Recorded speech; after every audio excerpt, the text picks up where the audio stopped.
Sheram Khagar, Karimnagar. Welcome to day 8 of day 33 to know about Telangana. కాకతీయుల కాలంలో ప్రోల రాజింక ప్రతాపరుద్రుడు వేయించిన శాసనం ప్రకారం ఈ ప్రాంతాన్ని సబ్బినాడుగా పిలుస్తుంది.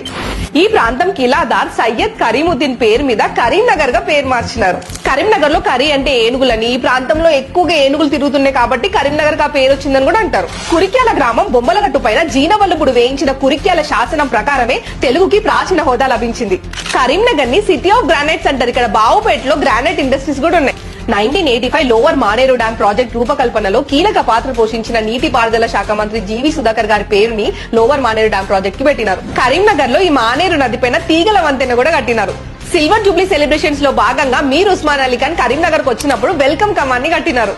ప్రపంచ ప్రఖ్యాతిగాంచిన సిల్వర్ ఫిగ్రీ ఆర్ట్ కరీంనగర్ కు చెందింది. కరీంనగర్ లో జరిగే అతిపెద్ద ఉరుసు Bijigiri Sharif, Elgandal fort, Nagnoor fort, Molangur fort, Panchamukha Lingeshwara Swamy ఆలయం, మత్స్యగిరీంద్ర స్వామి టెంపుల్ ఇక్కడ ఫేమస్ ప్లేసెస్. తెలంగాణ నుండి మొట్టమొదటి దాదాసాహెబ్ ఫాల్కే అవార్డు గ్రహీత బాలీవుడ్ ని ఎన్న పైడి జయరాజ్ గారిది కూడా ఈ జిల్లానే.